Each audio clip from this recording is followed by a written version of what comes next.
और इस वक्त की बड़ी खबर आपको बता दें, उत्तरकाशी टनल में फंसे हुए सभी श्रमिक सुरक्षित हैं। आज रेस्क्यू का 11वां दिन है। 11 दिन से टनल के अंदर 41 मजदूर फंसे हुए हैं। मजदूरों को निकालने के लिए अब नया एक्शन प्लान यहां पर लागू किया जा रहा है। कल एंडोस्कोपिक कैमरे से मजदूरों की तस्वीर सामने आई थी, वो भी हम आपको दिखा रहे हैं। 10 दिन से फंसे मजदूरों की कल पहली तस्वीर सामने आई थी। वॉकी टॉकी से श्रमिकों से बातचीत की जा रही थी और माना जा रहा है कि आज 3 और नए तरीके से ड्रिलिंग की जाएगी।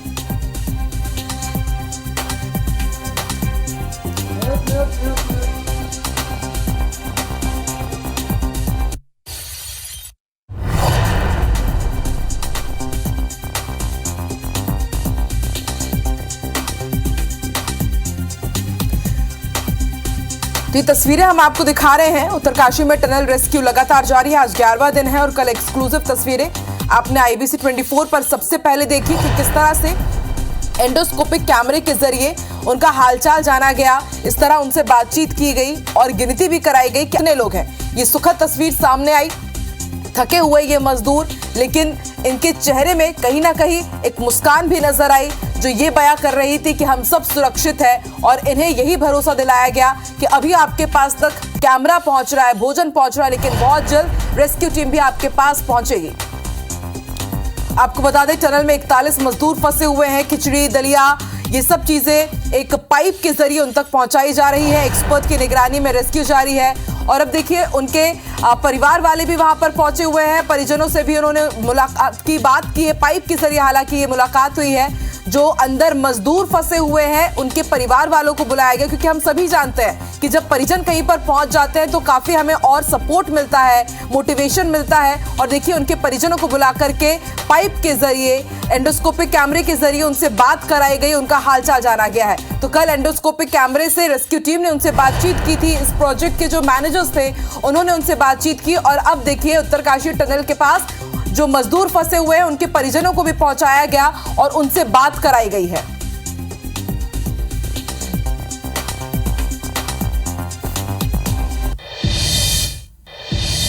तो उत्तरकाशी में ऑपरेशन टनल जारी है। इस ऑपरेशन टनल से जुड़ा हुआ हर एक अपडेट IBC 24 पर सबसे पहले आप तक पहुंचाएंगे। और आज देश और दुनिया में क्या खास रहने वाला है, मध्य प्रदेश छत्तीसगढ़ की बड़ी सियासी हलचल के साथ राजस्थान के चुनावी रण के बारे में भी आपको बताएंगे। सबसे पहले देख लेते हैं top morning news headlines. Rajasthan के चुनावी रण में उतरेंगे दिग्गज। PM मोदी आज सागवाड़ा में भरेंगे हुंकार। CM शिवराज आज से 2 दिन तक करेंगे प्रचार।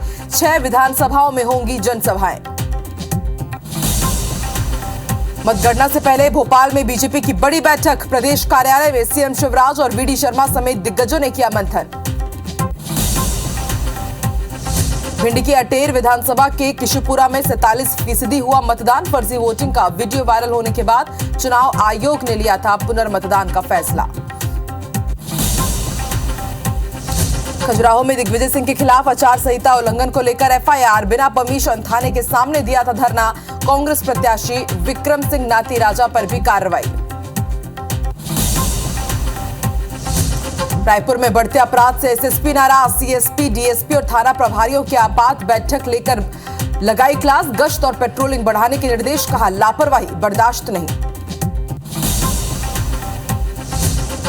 रायपुर में IAS सुधाकर खलको के बंगले में आग से 2 गाड़ी जलकर खाक। कार में चार्जिंग के दौरान ब्लास्ट से भड़की आग। दमकल की टीम ने पाया काबू।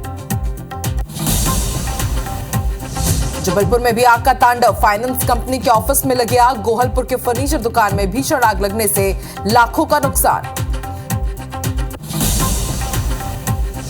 बीजापुर में प्रेशर IED की चपेट में आने से ग्रामीण गंभीर रूप से घायल। पामेड़ इलाके में नक्सलियों ने प्लांट किया था IED। नेशनल हेराल्ड मामले में ईडी की बड़ी कार्रवाई। 772 करोड़ की संपत्ति जब्त। राहुल और सोनिया गांधी से जुड़ी कंपनी की 90 करोड़ की संपत्ति कुर्क।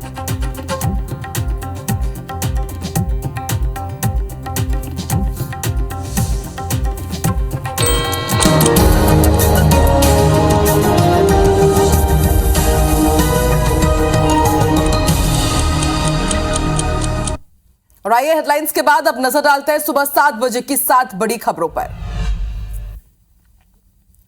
आज प्रधानमंत्री Narendra Modi virtually G20 leaders summit की अध्यक्षता करेंगे।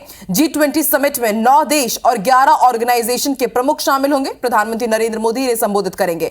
आज पीएम मोदी की डूंगरपुर में भी सभा होनी है, तो वहीं जोधपुर में बड़ा रोड शो करेंगे। यंग इंडिया की करीब 751 करोड़ की संपत्ति ईडी ने अटैच की है। पांचवी बड़ी खबर, उत्तरकाशी टनल से मजदूरों को निकालने के लिए अब नया प्लान तैयार किया गया है। छठी बड़ी खबर, इजराइल और हमास जल्द ही सीज फायर का ऐलान कर सकता है। और सातवीं बड़ी खबर, समुद्र में यूएस नेवी का प्लेन तैरता दिखा है, सभी 9 लोग सुरक्षित बचा लिए गए। तो सुबह 7 बजे की 7 बड़ी खबरें हमने आपको दिखाई। अब देश और दुनिया की तमाम बड़ी खबरों की तरफ रुख करते हैं। श्रीनगर के वजीरबाग में भीषण आग लग गई है। आग से मकान जलकर पूरी तरह से खाक हो गया। आग से लाखों के नुकसान की आशंका है। फायर ब्रिगेड की टीम ने आग पर काबू पाया है। तो इस वक्त की बड़ी खबर श्रीनगर से, तस्वीरें आप देख सकते हैं। आग का भीषण ये तांडव श्रीनगर के वजीरबाग इलाके में बताया जा रहा है कि आग लग गई और आग से मकान पूरी तरह जलकर खाक हो गया है। आग की लपटें, धुएं का गुबार आप देखिए। यहां पर लाखों के नुकसान की आशंका भी जताई जा रही है। देर रात ये आग लगी, फायर ब्रिगेड की टीम पहुंची, आग पर काबू पाया गया, लेकिन तब तक काफी कुछ जलकर नष्ट हो चुका था। आग किस कारण लगी अभी तक ये स्पष्ट नहीं हो पाया है।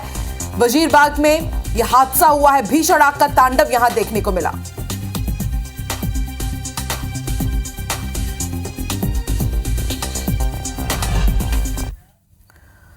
और अगली बड़ी खबर भी आग से ही जुड़ी हुई है। जबलपुर से बड़ी खबर आपको बता दें, फाइनेंस कंपनी के दफ्तर में भीषण आग लग गई। आहूजा टावर्स के 3rd फ्लोर में भीषण आग लगी और आग लगने के कारण फाइनेंस कंपनी का दफ्तर जलकर खाक हो गया। माना जा रहा है कि शॉर्ट सर्किट के चलते ये आग लगी है। फायर ब्रिगेड की टीम ने आग पर काबू पाया, लेकिन लाखों का नुकसान हुआ है। जांच जारी है कि आग कैसे लगी है। हालांकि प्रथम दृष्टया यही माना जा रहा है कि शायद शॉर्ट सर्किट की वजह से यहां पर आग ने इतना भीषण रूप लिया। जबलपुर में आग का तांडव आप देखिए। आहूजा टावर्स है ये, और इसके 3rd फ्लोर में यानी कि 3रे माले में भीषण आग लग गई और फाइनेंस कंपनी का दफ्तर पूरी तरह से जलकर खाक हो गया। अचानक ये आग लगी, उसके बाद अफरा तफरी का माहौल मच गया। तस्वीर हम आपको दिखा रहे हैं, ये दफ्तर के अंदर की तस्वीर है जब आग पर काबू पाया गया। जाकर के आकलन किया गया कि आखिर इस आग के तांडव में कितना नुकसान हुआ है ऑफिस को। तो आहूजा टावर्स, यहां पर कई बड़े दफ्तर हैं और फाइनेंस कंपनी का दफ्तर किस तरह से आग की चपेट में आया उसकी तस्वीरें हम आपको दिखा रहे हैं। माना यही जा रहा है कि शायद शॉर्ट सर्किट की वजह से यहां पर आग ने इतना विकराल रूप लिया है। फायर ब्रिगेड की टीम ने आग पर काबू पाया, लेकिन आप देखिए किस तरह से तब तक सब कुछ जलकर स्वाहा हो चुका था।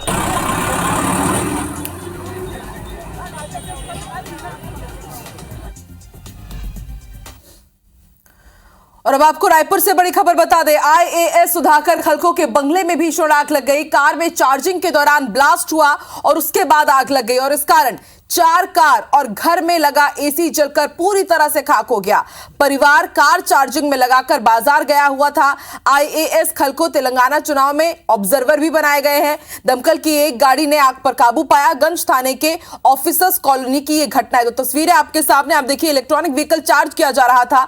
गाड़ी को चार्ज में लगा करके इनकी फैमिली बाजार गई हुई थी, लेकिन उसके बाद आप देखिए कितना बड़ा यह हादसा हुआ है। 4 कार और घर में लगा हुआ एसी इस कार की चपेट में आया और आप देखिए किस तरह से भीषण आग का तांडव यहां देखने को मिला है। आईएएस ऑफिसर सुधाकर खलको के बंगले में भीषण आग लगी।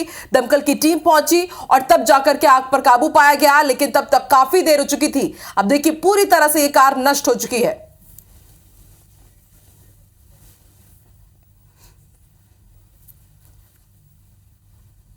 और तेलंगाना में चुनाव होने हैं, उसकी ड्यूटी में आईएएस सुधाकर खलको लगे हुए हैं। तेलंगाना में ऑब्जर्वर वो बनाए गए हैं और इस वक्त उनका परिवार यहां पर मौजूद नहीं था। बाजार वो गए हुए थे, कार को वो चार्ज में लगाए और उसके बाद माना जा रहा है कि बैटरी फटी और आग लगने के कारण 4 कार इसकी चपेट में आई और बंगले में लगा एसी भी जलकर खाक हो गया। परिवार कार चार्जिंग लगाकर बाजार गया हुआ था और आईएएस खलको तेलंगाना चुनाव में ऑब्जर्वर बनाए गए हैं, वो वहां पर अपनी ड्यूटी कर रहे हैं।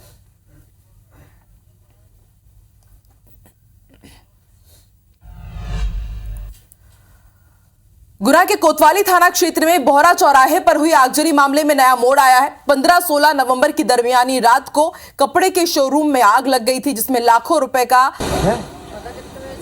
नुकसान हुआ था। पुलिस ने मामले की जांच की, आसपास के सभी सीसीटीवी फुटेज खंगाले, जिससे ये पता चला कि कपड़े की दुकान में आग अचानक नहीं लगी थी बल्कि लगाई गई थी, जिसमें एक व्यक्ति कपड़े के शोरूम की तरफ जाता है और इसके बाद आग की लपटें दिखने लग जाती है।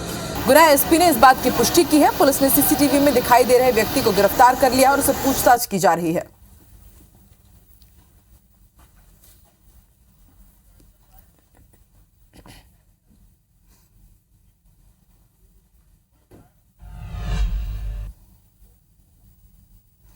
आगे बढ़ते हैं। अब आपको एक बड़ी खबर बता दें, समुद्र में यूएस नेवी का प्लेन तैरता हुआ नजर आया है।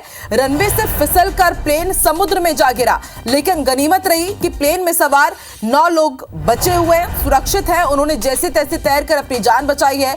यूएस मरीन बेस के पास यह हादसा हुआ। होनोलुलु से 10 मील दूर है यूएस मरीन बेस, और आप देखिए किस तरह से ये प्लेन, आपको ये किसी रनवे में नजर नहीं आ रहा है, बल्कि जो आप देख रहे हैं ये समुद्र का नजारा है। प्लेन सवार 9 लोगों ने तैरकर अपनी जान बचाई है।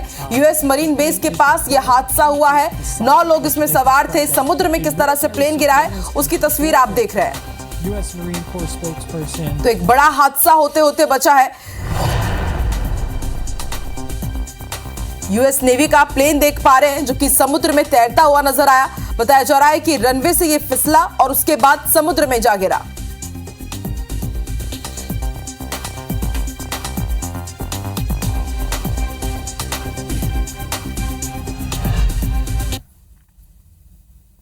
बहुचर्चित नेशनल हेराल्ड मामले में ईडी ने बड़ी कार्रवाई की है। ईडी ने 772 करोड़ रुपए की संपत्ति जब्त की है। संलग्न संपत्तियों की लिस्ट में दिल्ली में नेशनल हेराल्ड हाउस, लखनऊ में नेहरू भवन और मुंबई में नेशनल हेराल्ड हाउस शामिल है।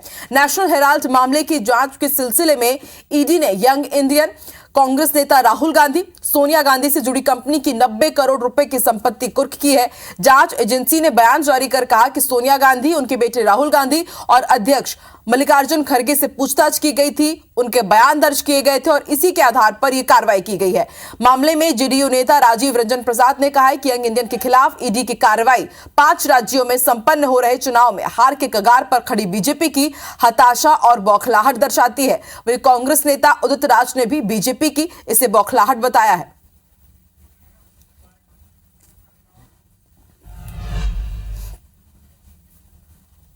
देखिए, एक बात बिल्कुल साफ है, ये ईडी की जो भी कार्रवाइयाँ हो रही हैं, चाहे वो यंग इंडियन के खिलाफ हो या अलग अलग राजनीतिक दलों के बड़े नेताओं के खिलाफ, उन दलों के खिलाफ जिनसे भारतीय जनता पार्टी और एनडीए की सरकार को चुनौती मिल रही है। देखिए, ऐसा है कि जब कोई प्रॉपर्टी, इमूवेबल प्रॉपर्टीज का कोई ट्रांसफ़र हुआ ही नहीं है, तो किस तरह का इसमें पीएमएलए एक्ट अट्रैक्ट होता ही नहीं है। और जानबूझ करके सरकार इस समय चुनाव के दौरान कर रही है ताकि चुनाव प्रभावित हो जाए, जब ट्रांजैक्शन ही नहीं हुआ है, जो कि ईडी गलत आरोप लगा रही है। ऐसे में केवल ईडी का दुरुपयोग है और कुछ भी नहीं है, इसमें कोई सच्चाई नहीं है और कोई मनी ट्रांसफ़र हुआ ही, कोई इमूवेबल प्रॉपर्टी का ट्रांसफ़र हुआ ही नहीं। बड़ी खबर आपको रायपुर से बताते हैं। बढ़ते अपराध के बाद एसएसपी नाराज हो गए हैं। राजधानी में बढ़ते अपराध से एसएसपी नाराज हुए। उन्होंने बैठक ली।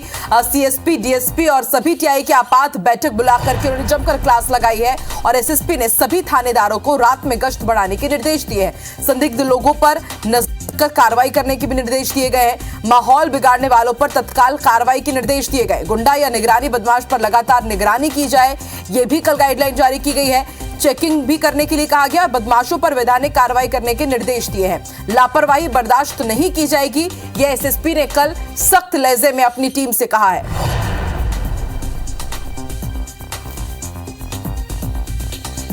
पिछले कुछ दिनों से चुनाव की व्यवस्था को लेकर के पुलिस लगी हुई थी, तो चुनाव का मतदान समाप्त हो चुका है और जो बाकी दीगर और काम हैं जो जिस पर और ध्यान दिया जाना है, उसको लेकर के मीटिंग में चर्चा हुई। तो जो पेंडिंग अपराध हैं इस वर्ष के, उनका डिस्पोजल के ऊपर चर्चा की गई। जिन अपराधों में गिरफ्तारियां बची हैं उनमें जल्दी से जल्दी गिरफ्तारी के लिए निर्देश किया गया है। और एमपी पुलिस की अब बात कर लेते हैं। मध्य प्रदेश में आज से ट्रैफिक पुलिस का अभियान शुरू होने जा रहा है। हेलमेट और सीट बेल्ट के लिए आज से पुलिस सड़कों पर आपको नजर आएगी। 50 दिनों तक सघन चेकिंग अभियान लगातार चलेगा और यातायात नियम तोड़ने वालों से स्पॉट फाइन वसूला जाएगा। 500 से 1000 रुपए तक ट्रैफिक पुलिस जुर्माना वसूलेगी। तो मध्य प्रदेश में आज से ट्रैफिक पुलिस का सघन अभियान शुरू होने वाला है। अगर आप हेलमेट नहीं लगाते हैं, सीट बेल्ट नहीं लगाते हैं, तो आपका चालान कट सकता है। 50 दिनों तक लगातार ये सघन चेकिंग अभियान एमपी पुलिस का चलेगा मध्य प्रदेश के हर जिले में।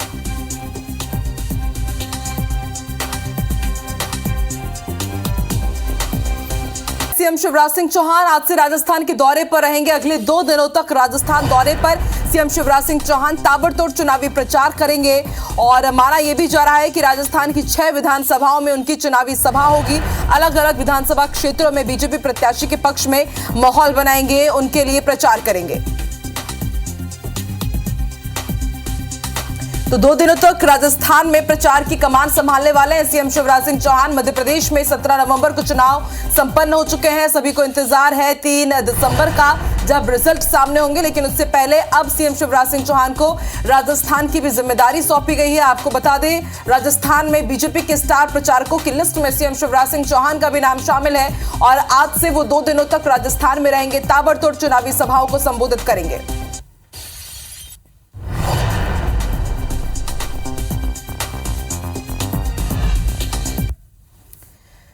मध्य प्रदेश में मतदान के बाद बीजेपी अब वोटों की गिनती की तैयारी में जुट गई है। मंगलवार देर शाम भोपाल के बीजेपी मुख्यालय पर पार्टी की अहम बैठक हुई, जिसमें मुख्यमंत्री शिवराज सिंह चौहान, चुनाव प्रबंध समिति के संयोजक नरेंद्र तोमर, प्रदेश अध्यक्ष वीडी शर्मा, हितानंद शर्मा समेत काउंटिंग मैनेजमेंट से जुड़े हुए पदाधिकारी शामिल हुए। करीब 2.5 घंटे तक चली इस बैठक में भाजपा के वरिष्ठ नेताओं ने 3 दिसंबर को काउंटिंग की तैयारियों पर चर्चा की। काउंटिंग के दौरान एजेंट की नियुक्ति और उन्हें ट्रेनिंग देने का कार्यक्रम बनाया गया। बीजेपी काउंटिंग के दिन स्ट्रांग रूम से लेकर जिला मुख्यालय तक और भोपाल के वॉर रूम से लेकर दिल्ली तक मॉनिटरिंग की तैयारी में है। ऐसे सामान्य जो विषय, संगठनात्मक जो विषय उन पर चर्चा माननीय मुख्यमंत्री जी, नरेंद्र सिंह जी और संगठन महामंत्री जब लोग बैठे थे, तो एक सामान्य तौर पर हमारी बैठक हुई है। सब जगह कार्यकर्ताओं से चर्चा हुई है। आने वाले समय में, क्योंकि एक निश्चित समय सीमा के अंदर उम्मीदवार को अपना हिसाब किताब जमा करना होता है, काउंटिंग की तैयारियां करनी होती है, इन सब विषयों पे हम लोगों ने चर्चा की है और सीधे उम्मीदवारों से भी और जिलाध्यक्षों से भी हम लोग चर्चा करके जो आवश्यक है वो निर्देश देंगे। तो यहां पर बीजेपी एक्शन प्लान तैयार कर रही है, वहीं कांग्रेस भी भीतरघातियों पर सख्त कार्रवाई की तैयारी में है। प्रत्याशी का साथ ना देने वाले नेताओं को बाहर करने की तैयारी है। कांग्रेस ने सभी उम्मीदवारों और जिला इकाइयों से बाकायदा इसके लिए रिपोर्ट मांगी है। शाजापुर जिला अध्यक्ष योगेंद्र सिंह बंटी को तो पदमुक्त कर ही दिया गया है। टीकमगढ़ में जिला संगठन मंत्री को भी पदमुक्त किया जा चुका है और माना जा रहा है कि आने वाले दिनों में ये लिस्ट और भी लंबी हो सकती है। जिन्होंने भीतरघात किया है, जिन्होंने कांग्रेस के उम्मीदवारों को नुकसान पहुंचाया है, उनके खिलाफ अब कांग्रेस बड़ी कार्रवाई की तैयारी में है।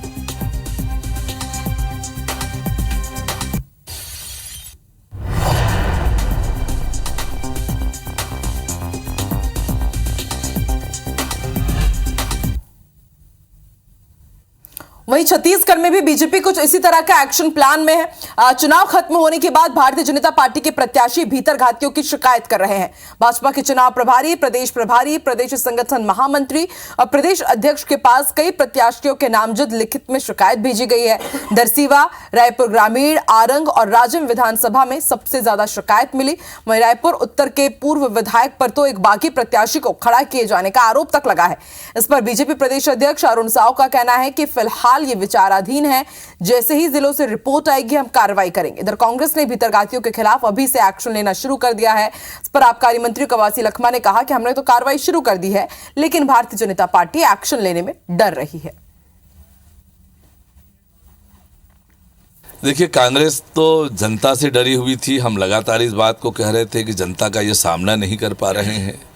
5 साल जनता के हित में आपने कुछ किया नहीं। हर वर्ग को ठगने का काम किया, धोखा देने का काम किया। लोगों के सपने तोड़ने के काम किए। वो इस प्रकार से डरे हुए हैं, घबराए हुए हैं, पर जनता ने अपना निर्णय कर लिया है। बीजेपी कार्रवाई करने में डर रही है, उनके पास हिम्मत ही नहीं है। कांग्रेस पार्टी लगातार कर रही है, कांग्रेस पार्टी पर हिम्मत है। खजुराहो से बड़ा अपडेट आपको बता दें, पूर्व सीएम दिग्विजय सिंह के खिलाफ एफआईआर दर्ज हुई है। कांग्रेस प्रत्याशी विक्रम सिंह नाती राजा पर भी एफआईआर दर्ज हुई है। खजुराहो थाने में अन्य 7 लोगों पर भी मामला दर्ज हुआ है। बिना परमिशन थाने के सामने इन्होंने धरना दिया था। आचार संहिता उल्लंघन के मामले में इनके खिलाफ एफआईआर दर्ज हुई है। तो कांग्रेस प्रत्याशी विक्रम सिंह नाती राजा के ड्राइवर सलमान खान से जुड़ा हुआ यह पूरा मामला है। उसकी संदिग्ध मौत के मामले में दिग्विजय सिंह ने खजुराहो थाने के बाहर अपने समर्थकों के साथ करीब 21 घंटे तक धरना दिया था और इसके विपक्ष में खड़े हुए थे वीडी शर्मा। उन्होंने सवाल उठाए थे कि आखिर बिना अनुमति आप किसी थाने के बाहर कैसे धरना दे सकते हैं। और अब पूर्व सीएम दिग्विजय सिंह के खिलाफ एफआईआर दर्ज हुई है और उनके साथ 60 अन्य लोगों पर भी एफआईआर दर्ज हुई है और कांग्रेस प्रत्याशी विक्रम सिंह नाती राजा के खिलाफ भी एफआईआर दर्ज हुई है।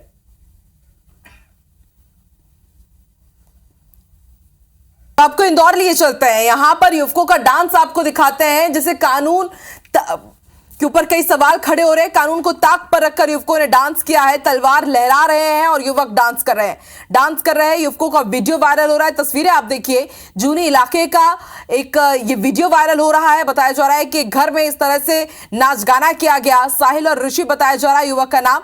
इंदौर क्राइम ब्रांच ने वीडियो पर संज्ञान लिया है। युवकों पर कार्रवाई होगी, ये पुलिस का कहना है। तो आजकल इंदौर में इस तरह की तस्वीरें बेहद आम हो चली है। जूनी इलाके के घर की तस्वीरें हम आपको दिखा रहे हैं। आप देखिए किस तरह से इन युवकों के हाथ में तलवार है और इस तलवार के साथ ये डांस कर रहे हैं। ये वीडियो जमकर वायरल हुआ, उसके बाद पुलिस तक भी पहुंचा। पुलिस ने इस मामले में संज्ञान लिया है, कार्रवाई की बात कही है।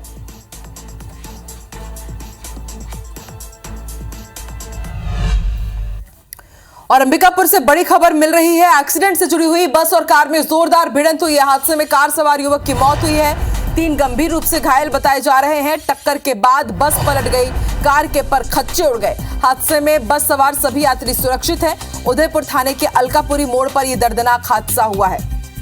तो ये तस्वीरें विचलित करने वाली तस्वीरें आप देख सकते हैं, किस तरह से कार के परकच्चे उड़ गए। कार और यात्री बस में भीषण एक्सीडेंट हुआ। 3 लोग गंभीर रूप से घायल हैं और इस हादसे में एक की मौत हुई है।